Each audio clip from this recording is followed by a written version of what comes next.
President Trump puts a halt to critical race theory training. There's some great news regarding polling and jobs. Plus, we'll take a look at the 2020 presidential election. All that and more. I'm Bobby Eberle. This is Saturday Livestream. And God bless the United States of America.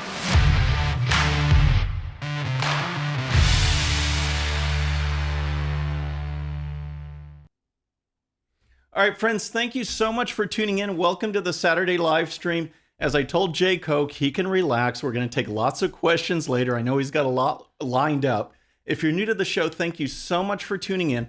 We're going to jump into the 2020 presidential election. We're going to talk Biden and Trump. We're going to talk some strategies, see what Biden's doing, and see how it's all kind of hypocritical and contradictory. But first, I want to bring you up to speed on some news that happened yesterday. And the first thing, earlier in the week, you might have seen a report where people were coming out warning the president, saying, hey, there's some weird stuff going on regarding diversity training at the federal agencies. They are pushing what is known as critical race theory. And for those of you that aren't familiar with that, that's basically trying to make white people feel bad about themselves. That's the whole purpose of critical race theory. It was brought to President Trump's attention. Now he's saying, no way, Jose, to that in diversity training at federal agencies. And here's the story. President Trump has ordered his administration to stop paying for so-called critical race theory diversity training in federal agencies, with a top official calling the sessions un-American propaganda, the Washington Times has learned. In a memo issued to federal agencies on Friday, OMB President Director Russell Voigt said it has come to the president's attention that the executive branch has spent millions of taxpayer dollars to date training government workers to believe divisive anti-American propaganda. Millions of dollars. You and I, as taxpayers, are paying millions of dollars. And for what? For diversity training that does not bring people together. Folks, the days of MLK, Martin Luther King's ideals and his teachings are gone. I mean, what I grew up with, colorblind society, people coming together, judging people on merit, it's all gone. And I think it's because the left realized that that will not work for them to gain power. It actually brought people together. People weren't considering people on race. People were getting along. But for the left to have control, for them to have power, they need to have a victim, which are minorities, and they need to have a bad guy, and that's white people. And here's more of the story. According to press reports, in some cases, these trainings have further claimed that there is racism embedded in the belief that America is the land of opportunity, or the belief that most qualified person should receive the job, OMB Director Russell Voigt said in the memo. These types of trainings not only run counter to the fundamental beliefs for which our nation has stood since its inception, but they also engender division and resentment within the federal workforce. Oh my gosh, folks, this is what's going on behind the scenes. These trainings, it just shows that our money is being wasted on fringe left-wing policies. It's absolutely outrageous. And this story went into depth. It cited numerous examples. For one particular consultant, a guy who's made millions of dollars since 2006 teaching this stuff. And here's one example. Sandia National Labs, the federal government's top nuclear research lab, also has sent all of its white male executives to a mandatory 3-day training in 2018 and 19 called the White Men's Caucus on Eliminating Racism, Sexism, Homophobia in Organizations. Energy Secretary Dan Brulette has ordered an investigation into the training, which allegedly was to expose white privilege and deconstruct white male culture. The opening session required the men to make a list of associations about white male culture. The trainer's list included the MAGA hat. Give me a break, folks. The MAGA hat is now a sign of white privilege, and yet we see videos across the internet where President Trump's support in the black community is rising. We see people of all races wearing the MAGA hat. So what do you think? What do you think about this critical race training and our tax money going for it? I used to be in corporate America. We used to have to go to diversity training, so I know all about this, and I know how ineffective it was. No one wanted to be there. No one wanted to go. But when we're talking the federal government, our tax money going to pay for this kind of stuff, which again runs so counter to what MLK taught us. All of these things that were supposed to bring us together, I believe, again, we're actually doing it. Now it's a totally different scene. It's white guilt. It's white privilege. It's safe spaces. It's appropriation. It's nonsense, folks. Let me know what you think in the chat. I mean, should our tax money be going to this kind of training? What do you think about diversity training in general? So next, I want to talk about some good news, stuff that just came out Friday. Two things, two bits of information, one on polling, one on jobs. And I know polls can be all over the place, but a new poll released yesterday from Rasmussen definitely should have the Democrats worried. And here's the story. President Trump's approval rating is back up to its pre-pandemic high of 52%, according to a Rasmussen poll. Friday's Rasmussen report's approval rating for Trump was 52%. At the same time, 48% disapprove. Strong feelings for the president are equal on both sides. 42% strongly approve of the president's job and 42% strongly disapprove. The last time Trump hit 52% approval was late February, weeks before coronavirus lockdowns kicked in. So Rasmussen goes on to say that President Trump's all-time high was back last September at 53%, and he points out that Election Day, when both George W. Bush and Barack Obama were reelected, their approval rating sat at 51. President Trump's currently sits at 52%, which is a great sign, folks. I mean, I know, again, polls are early. They were all over the place. The left-wing media was trying to write off the president the whole election, just last month, a month or two, when Joe Biden was at 13 points, 15 points. They said the race is done. It's a lot tighter now, and this poll is good news. So what do you think that means for the president going forward? Does he care about it? Does it give him some momentum? Let me know. The other thing that came out was the weekly jobs report, the monthly jobs report for August. We're now into September. What did August look like? How's the unemployment rate doing? Are Americans going back to work? Here's the story.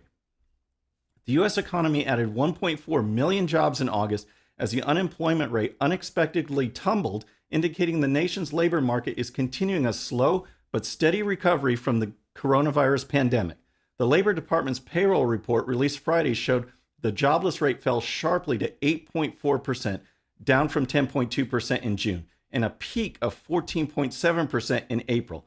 It marks the first time since March that unemployment has been below 10%. And folks, that's important. That's what's going on because the experts, it's kind of like the market. It's kind of like the Dow Jones.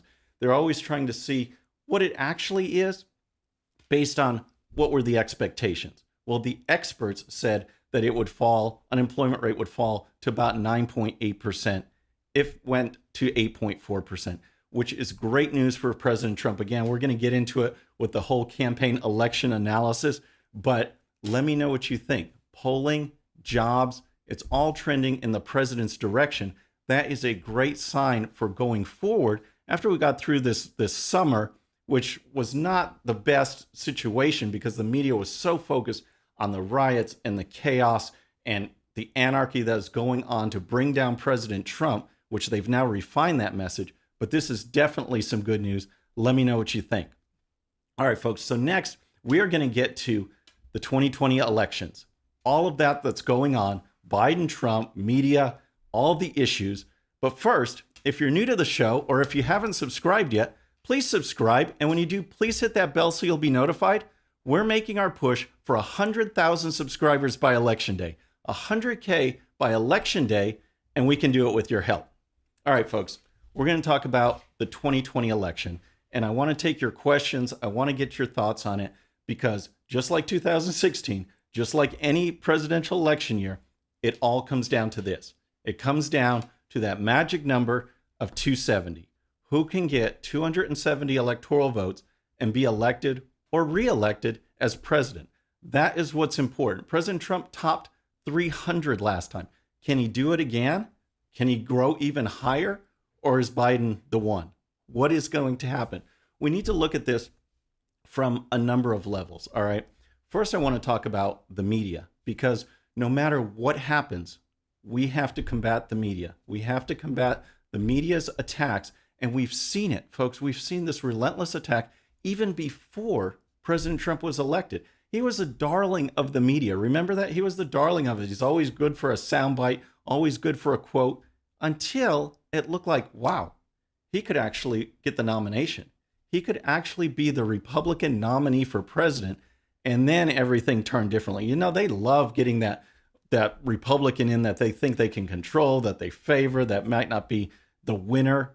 But when they get there, when they start winning, the media turn on them. And then when they saw that President Trump really wants to shake things up, then it all went crazy and has been nonstop attack. So for one thing, for what President Trump needs to do, what he needs to get through, he just got to get through these media attacks. And we saw a perfect example this week, folks, where the media were roundly criticized by other members of the media at Joe Biden's press conference. He took questions and they were outrageous. They were absolute softballs. One of them asked, Joe Biden, shouldn't you be more mad, or aren't you mad about what President Trump said? What kind of question is that? It's just like, yeah, I'm mad. I'm actually more mad. It doesn't get into any substance on any issue. Yet down the line, question after question after question were softballs to Joe Biden. It was outrageous. The only substantive question came at the end when he was going to walk away. And what happened? He takes a question. He decides to take a question from Peter Doocy over at Fox News, even prefaces it with, oh, you're always kind of mean to me. You know, you throw me some hard stuff. You know what Peter Doocy said? He asked him, he said, Vice President Biden, you've been saying that you warned President Trump back in January about the seriousness of coronavirus, how bad it was, how bad it could get. And yet you continued public rallies, big speeches, big gatherings until March. So how can you justify getting people together in March if you were warning President Trump in January just how dangerous it was? He didn't really have an answer because for the first time in the whole press conference, he actually got a tough question. It's outrageous, but there's no election scenario that is complete unless you talk about the media. So that's always going to be a factor. But I want to get into the issues now that Joe Biden is running on, because you can see ever since the Democrat National Convention, ever since the media started talking about, hey, you need to talk about this or that because the way it's polling, 3 issues have emerged. And they all are ones that President Trump can run strongly on, he can refute, and he can win on. And it's just like the Democrats were not designed, they weren't meant to do well this election cycle. Despite what they threw at him with Russia, despite what they threw at him with Ukraine, despite what they threw at him with impeachment, the economy was roaring along. Unemployment at historic lows for blacks and Hispanics, middle income wages rising. Everything looked good. And then all of a sudden, this double whammy of the riots and coronavirus. So the 3 issues that emerged for Joe Biden, coronavirus, economy, and the violence. Now, when you look at them, when you talk about them, it's just the Democrats have painted themselves into a hole because they take no positions on issues. They have no hardcore beliefs. They just switch any direction to combat President Trump. So let's start with coronavirus. Okay. President Trump was the first to act. He was the first one to enact travel bans. And who came out against that? People like Nancy Pelosi, people like Joe Biden, people like in the media. They said it's racist. You can't ban travel from China. You can't do that. He did that first. They condemned it. They said it was xenophobic. Remember Jim Acosta on CNN calling it xenophobic, this action. Well, now Joe Biden is running on coronavirus, that President Trump didn't do enough. So all you have to do is bring up these statements from the past showing what they said and what President Trump was actually doing. He quickly banned travel. He put a task force together that gave daily briefings, and everything that he recommended was from the CDC, from the coronavirus task force, led by people like Fauci, Birx, Pence, CDC director, all of these folks telling him what to do. He gave that advice to the states. The states decided to have lockdowns or not. Recall, there's been 5, 6, 7 states that never had lockdowns at all. They're doing just fine. Other states locked down. Now, Joe Biden is saying that the president didn't do enough, that he didn't act strongly enough. Yet every step of the way, he followed the guidance of his task force. Yes, he wanted to get people moving. Who doesn't want to get out and get back to normal?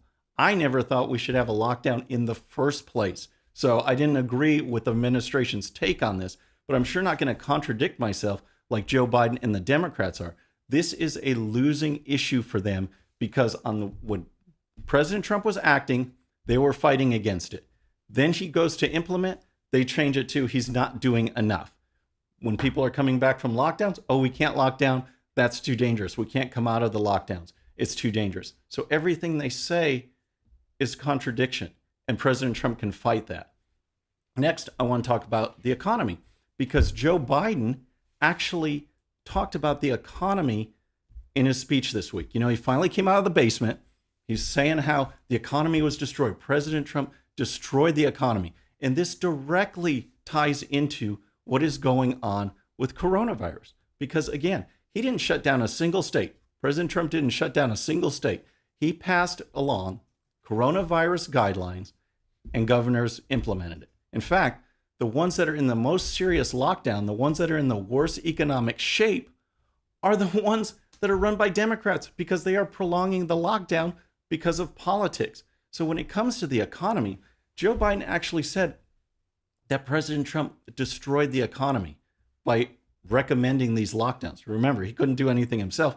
He recommended the lockdowns. So all you got to do is talk to Joe Biden and say, all right, which one is it? Do we keep a thriving economy and everyone working when there's coronavirus, which you're saying is so dangerous, or do we lock it down where people are going to lose jobs?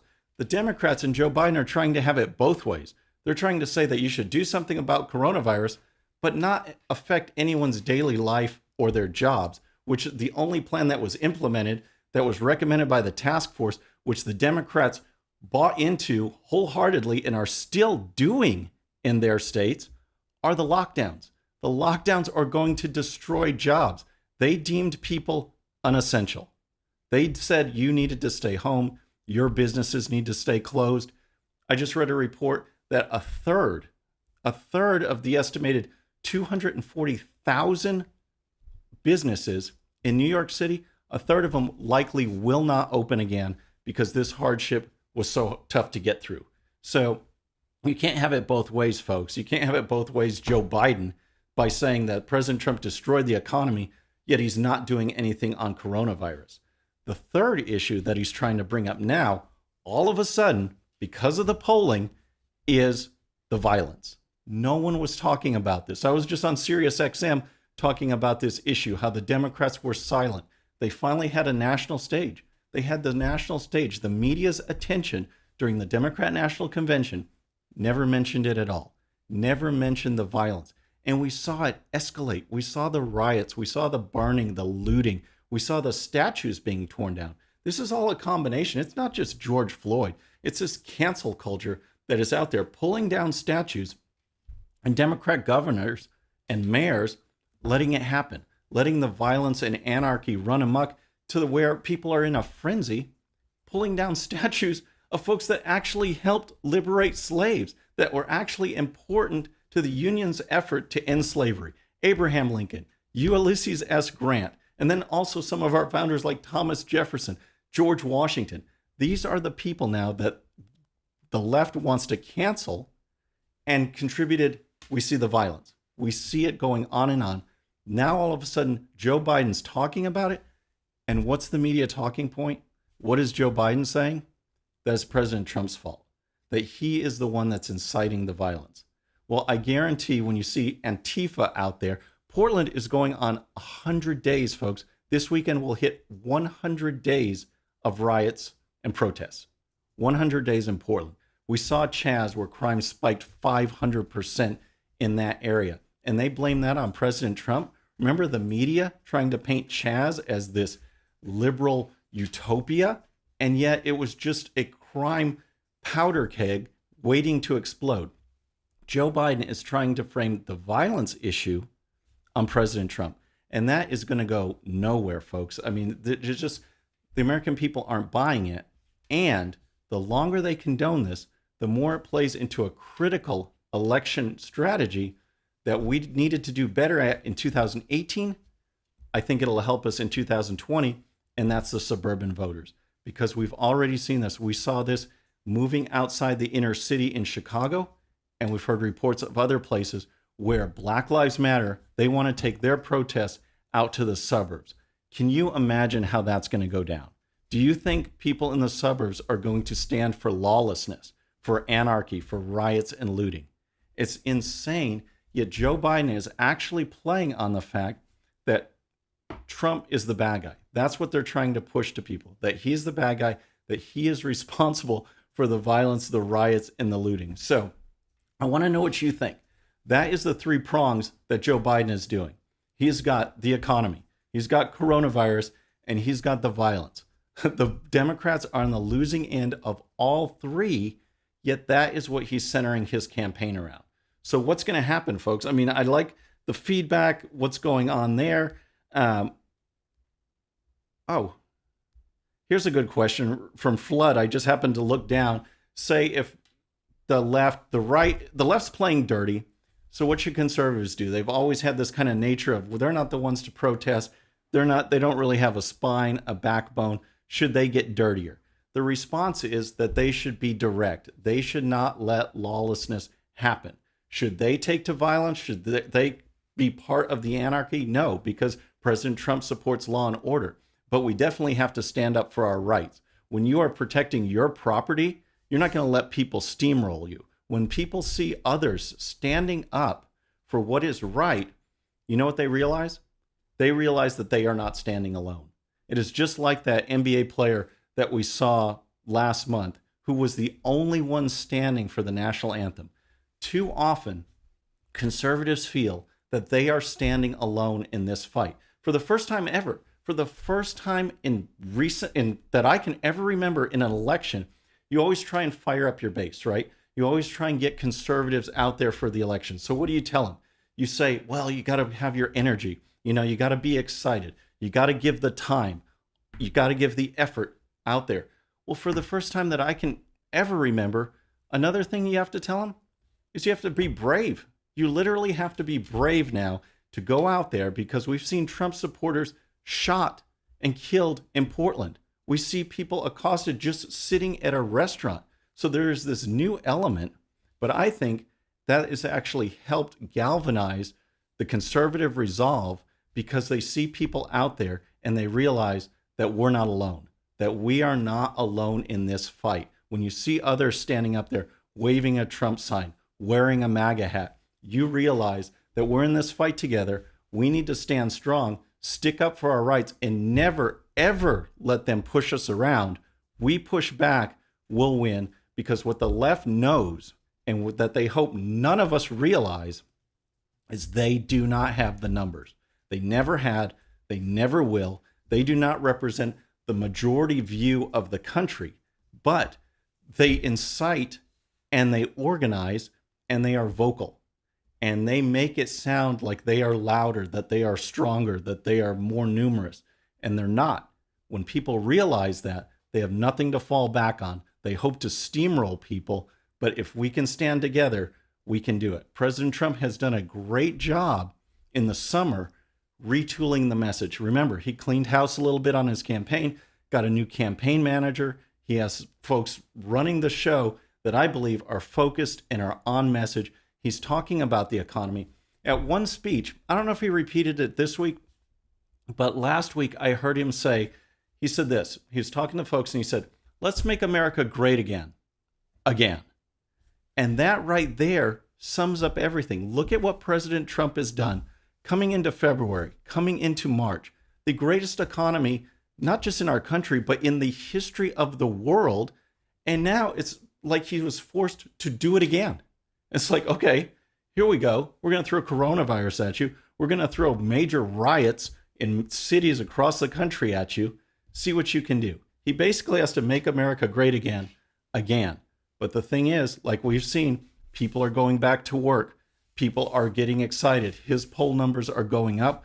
The race is tightening, and it just is looking better. I did a little looking around. The website 538, and I looked at what Nate Silver said recently. They've got Joe Biden at a 70% chance of winning. But when you look at the polls, when you look at state by state results, There's no way that's happening, folks. There is absolutely no way.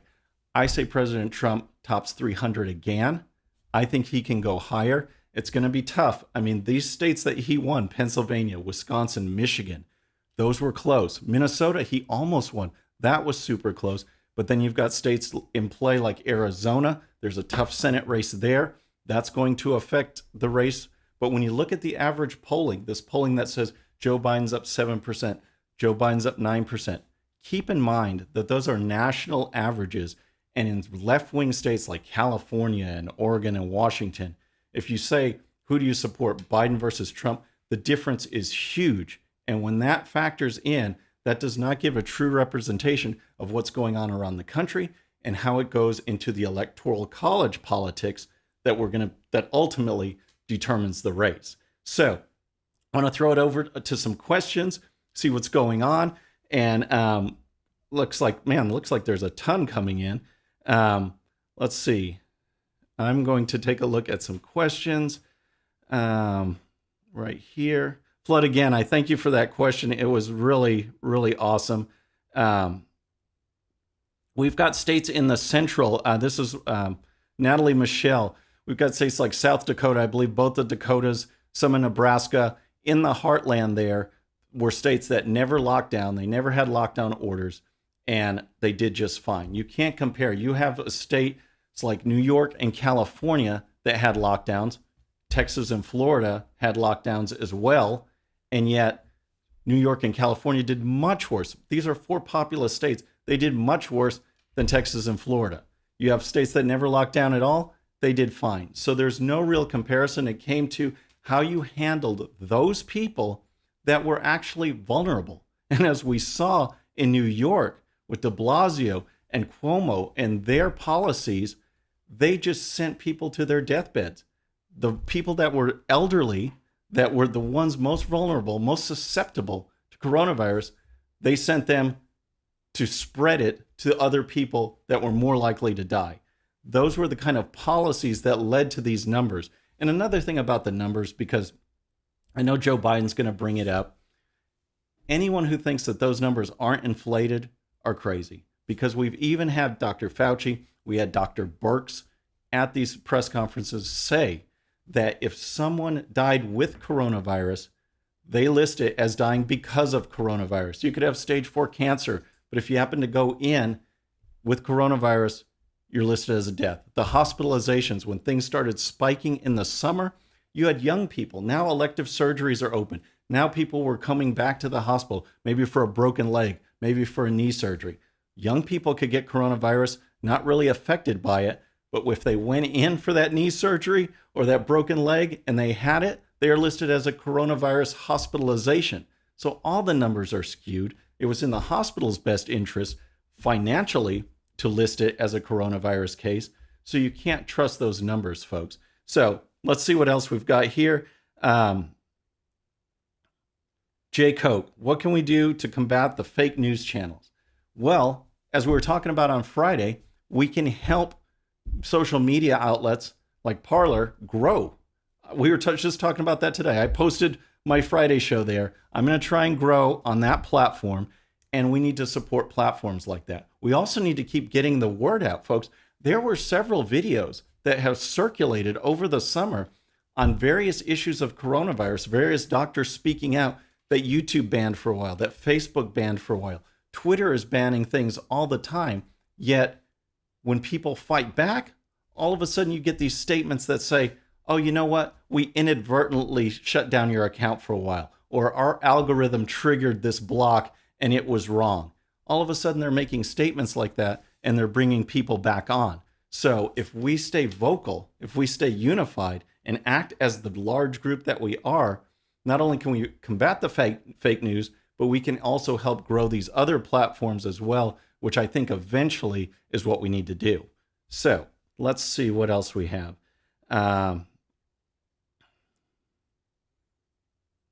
Okay, this is Mike Nolan. It wants to know what you think about the president pulling money from cities that can't control riots.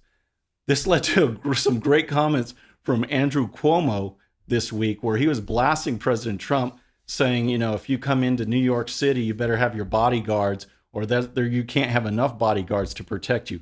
Comments that were really out of line, but the reason he was so fired up is because New York City is on that list. President Trump ordered a review of what kind of funds could possibly be withheld from cities like Seattle, Portland, Chicago, New York City, on, that have violence. Do you want your taxpayer money going to cities that can't keep their people safe? I don't. I don't want to see that.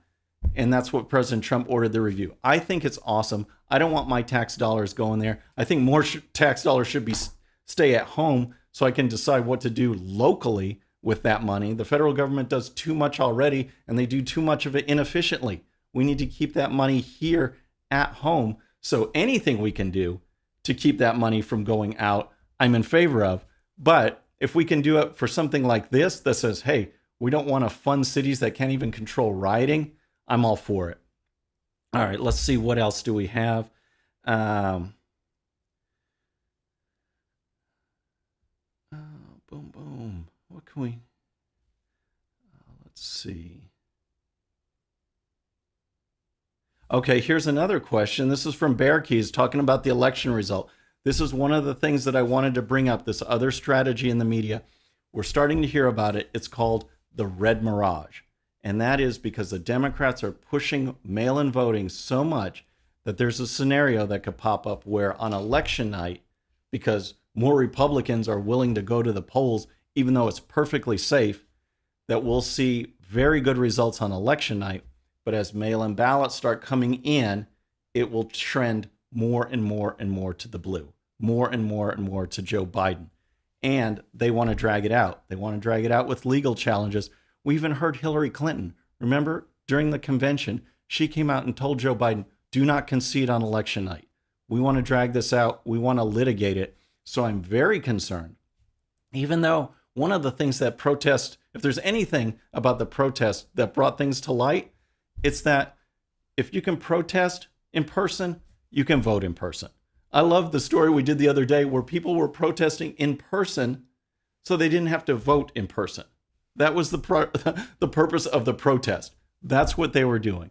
So yes, I think that there is going to be a big deal. I mean, I think North Carolina is already sending out ballots. It's going to be a huge deal, but we need to, there is a report, there's a task force from the United States Postal Service, just came out this week, that said, hey, we don't think we have the infrastructure to handle this mass mail-in voting. That's what they said. Their supply chain is going to be bogged down if we do this on a large scale. That's from the U.S. Postal Service, folks. Yet the Democrats keep pushing this, and there's no rationale behind it because there's been stores that have been open the entire time. Protesters get together by the thousands, and they do it safely.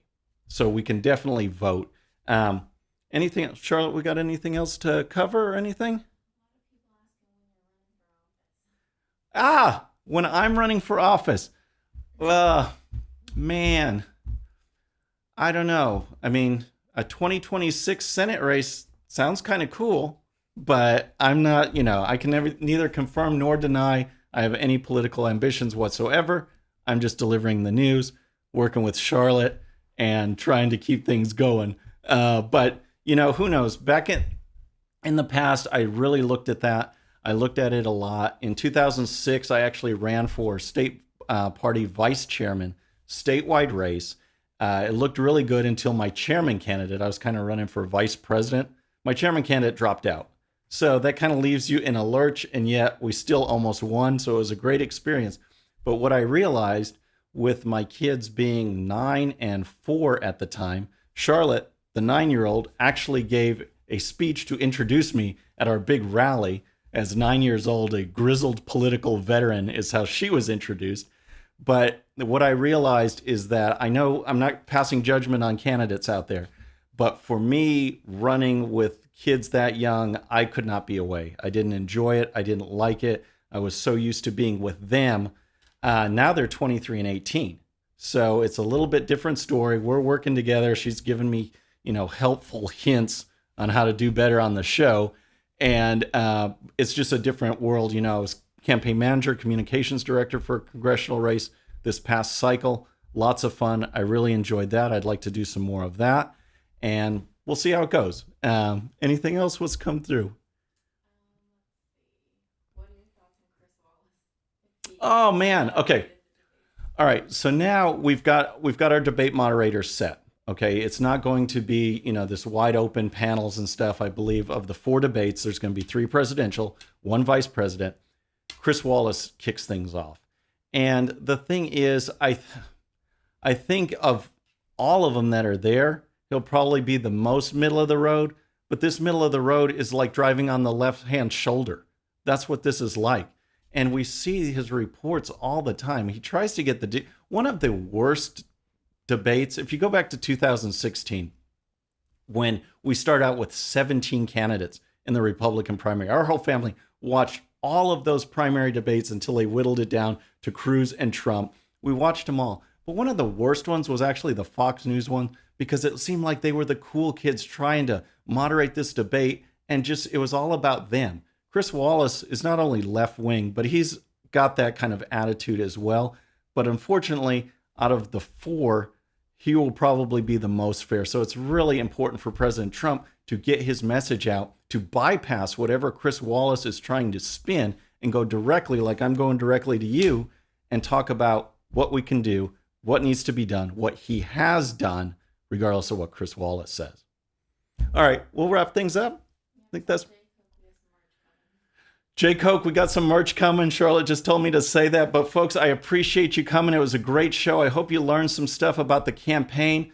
This is what Joe Biden's running on. I think that President Trump can take it. I think he can top 300. But we all have to work together. We all have to help him get this message out. I really appreciate you being here. But before you go, please subscribe. And when you do, please hit that bell so you'll be notified. And we'll see you next time. I'm Bobby Eberle. This is a Saturday live stream.